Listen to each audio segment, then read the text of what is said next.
कृषि विज्ञान केंद्र मानपुर में नक्सल प्रभावित क्षेत्र के युवाओं को मुख्य धारा से जोड़ने के लिए 4 दिवसीय आवासीय प्रशिक्षण दिए जा रहे हैं।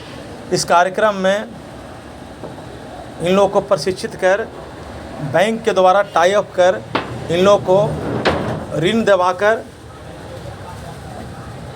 बकरी पालन का स्वरोजगार कराएंगे ताकि ये खुद का रोजगार कर सकें और नक्सल की ओर प्रभावित नहीं हो सकें। कृषि वरीय वैज्ञानिक मनोज कुमार राय ने बताया कि इन लोगों को हर तरह से प्रशिक्षित किया जा रहा है ताकि ये बकरी पालन में सफल हो सके और यह इस कार्य को बखूबी निभा सके, क्योंकि बकरी पालन एक एटीएम की तरह होता है जो जब चाहे एक बकरी बेचकर पैसे की ज़रूरत को पूरा किया जा सकता है। वहीं प्रशिक्षण दे रहे अनिल कुमार रवि ने बताया कि हम इनको बकरी पालन एक पहलू बताए हैं, किस तरह बकरी को रखना है, किस तरह चारा देना है, अगर बीमार पड़े तो स्वयं इसको किस तरह से ट्रीटमेंट करना है ताकि ये इस कार्य में सफलतापूर्ण अपना कार्य कर सकें। आज स्वच्छता अभियान के तहत इन लोगों ने श्रमदान कर परिसर को स्वच्छ किया। आइए देखते हैं एक रिपोर्ट। मैं धर्मेंद्र कुमार, गया से।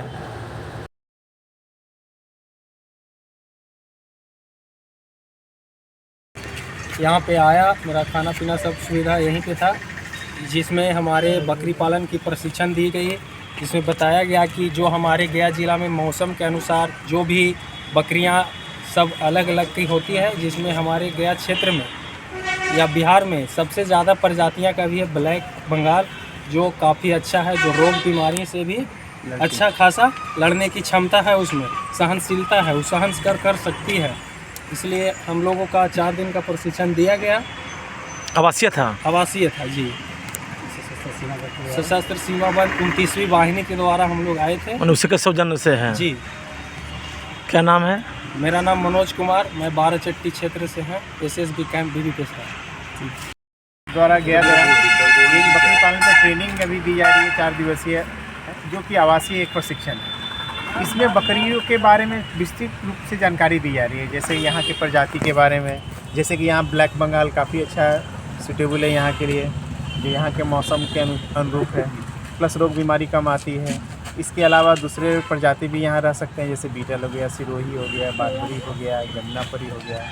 इसके अलावा इसके खान पान के बारे में भी जानकारी दी गई है ना। यहाँ पर बकरी पालन इकाई भी है, उनके द्वारा सुबह उनके द्वारा खाना भी दिया गया, साफ़ सफाई प्लस कैसे मैनेजमेंट है वो यहाँ रह कर देखे 4 दिन कि कैसे बकरियों का पालन किया जा रहा है। इसके साथ साथ रोग बीमारी के बारे में भी बताए गए, कैसे इसको टीकाकरण किया जाए, कौन कौन सा टीका दिया जाए, कैसे डिवर्मिंग किया जाए, कौन कौन समय किया जाए, कौन रोग बीमारी आए जो फर्स्ट एड की, अगर आपके पास बकरी रखे हुए हैं लेकिन कोई बीमारी आ गई तो क्या तुरंत डॉक्टर पास तो जाएंगे नहीं, तो एक छोटा मोटा बीमारी जो कॉमनली आता है बकरियों में उसके बारे में जानकारी दी गई, इसके दवाई, इसके इलाज के बारे में जानकारी दी गई। इसके साथ साथ पशुपालन विभाग से कैसे जुटे, कैसे लोन का लाभ लें, उसके बारे में भी जानकारी दी जाएगी। तो इन सभी कुल मिला के एक पैकेज के रूप में ये जो ट्रेनिंग है, जिसमें आप एक स्टार्टिंग करके आप बकरी पालन कर सकते हैं। तो बकरी पालन कहा जाता है एक एटीएम है। हाँ, ये जब चाहे पैसा निकाल लीजिए। ये गरीबों का एटीएम कहा जाता है, क्योंकि एटीएम का मतलब होता है कि जब चाहे ज़रूरत हो पैसे आप गए एटीएम में निकाल लिए। इसी तरह बकरी भी है, जब आपको इच्छा है कि आपको ज़रूरत है पैसे की, तुरंत एक बकरी लिए, एक खस्सी लिए, बेच दिए, आराम से 2000-3000 आप आराम से मिल गया। यानी जब इच्छा हो तब उसको बेचिए, और ये इसका मार्केट सालों भर है, इसमें कोई प्रॉब्लम नहीं है कि कभी भी आपको परेशानी होने वाली है। परिचय दे दीजिए सर। मेरा नाम हुआ डॉक्टर अनिल कुमार रवि, वैज्ञानिक पशुपालन कृषि विज्ञान केंद्र मानपुर गया। इसमें वाहिनी के 28 विभिन्न गाँवों से आए नवयुवकों का प्रशिक्षण उनके द्वारा यहाँ पे करवाया जा रहा है। उनके द्वारा प्रायोजित जो कार्यक्रम है वो बकरी पालन पर 4 दिवसीय प्रशिक्षण किया जा रहा है, और उसमें बकरी पालन के जितने गुण हैं उसको सिखाया जाएगा। इसमें सिखाया गया है, अभी आज अंतिम दिन है इस प्रशिक्षण का। और इस कार्यक्रम के तहत आप देख रहे हैं कि हम लोग इनको इस कैंपस में स्वच्छता अभियान से भी जोड़े हुए हैं। ये स्वच्छता अभियान सुबह में स्वच्छता भी करते हैं, प्राणायाम भी, अपना योगा भी करते हैं, प्राणायाम भी करते हैं और प्रशिक्षण भी प्राप्त किया है इन्होंने।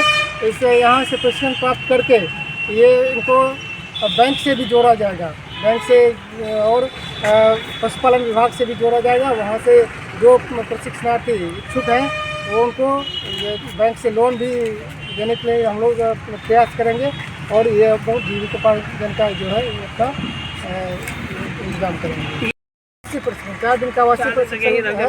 इसमें सभी खर्च जो है 27वीं वाहिनी एसएसबी द्वारा किया जा रहा है, 29वीं वाहिनी जो है एसएसबी द्वारा किया जा रहा है। सर, जो लड़के प्रशिक्षण लेते हैं प्रयास करते हैं कि हम पर रोज़गार करें, लेकिन बैंक का चक्कर ऐसा काटते हैं कि फिर जाकर सिर से फिर बेरोजगार होकर रह जाते हैं। तो इसके लिए टाई अप कराएं इन लोग को बैंक से। देखिए, हम लोग का कोशिश रहेगा और बैंक का भी ये कोशिश है, जो प्रशिक्षण लेते हैं प्रशिक्षणार्थी उसी को वो इसमें लोन देते हैं। तो हम लोगों का भी यह प्रयास रहता है कि उनको बैंक से जोड़ें और साथ ही साथ डिपार्टमेंट से भी, जो एनिमल हस्बेंड्री डिपार्टमेंट है उससे भी जोड़ें। उनका भी कुछ स्कीम आता है ज़िला में, तो उनसे भी इन लोगों को जोड़ें और वो लोग भी जो प्रशिक्षण प्राप्त प्रशिक्षणार्थी हैं उन्हीं को जो है आश्रय देते हैं। परिचय दीजिए सर अपना। मैं मनोज कुमार राय, बड़ी वैज्ञानिक एवं प्रधान कृषि विज्ञान। सर, ये बेमौसम बरसात हो गई है, इससे किसानों का क्या नुकसान है? हाँ, अभी तो बेमौसम बरसात हुई है और उन किसानों को नुकसान है जिनका धान कट गया है, अभी तक झाड़े नहीं है, उसको घर के अंदर नहीं रख पाए हैं, जिनका खेत में ही है, खलिहान में जो है पड़ा हुआ है, तो उनके लिए परेशानी हो गई है। उनको और इंतज़ार करना पड़ेगा और जिनका अगर मान लीजिए सुरक्षित नहीं होगा, पानी घुस गया होगा, तो वो धान भी ख़राब हो सकता है। और दूसरी बात, जैसे अभी रबी मौसम का जो है ये गेहूं का बाव हो रहा है, तो मान लीजिए कि जिनका खेत तैयार था, बाव करने के लिए थे, तो वो तो मान लीजिए कि बाव कर लिए होंगे तो खेत में नमी आ गई होगी, उनका जर्मिनेशन हो जाएगा। लेकिन जो मान लीजिए कि जोतना चाहते थे, तो अगर ज़्यादा पानी हो गया होगा तो उनको और 1-2 दिन 3 दिन जो है इंतज़ार करना पड़ेगा। जब जोतने लायक होगा तब वो बाव करेंगे। यही परेशानी है और तो कुछ नहीं। तो किसान भाइयों से क्या कहना चाहेंगे आप? किसान भाइयों से यही कहना चाहेंगे कि ये जो बारिश हुई है अभी, है ना, तो वैसे किसान जो अभी तक मान लीजिए गेहूँ नहीं लगाए हैं नमी की कमी के कारण, क्योंकि गया का क्षेत्र जो है सूखा क्षेत्र है, यहाँ बहुत सारा खेत जो है खाली पट्टी पड़ा हुआ रहता है नमी की कमी के कारण। तो वैसे खेत में जो है नमी आ गया है, अगर वहाँ गेहूं की बाव करना चाहते हैं तो आप जो है उसमें भी गेहूं की बाव कर सकते हैं। परिचय दे दीजिए सर। मेरा नाम डॉक्टर अशोक कुमार, कृषि विज्ञान केंद्र मानपुर गया में वैज्ञानिक है।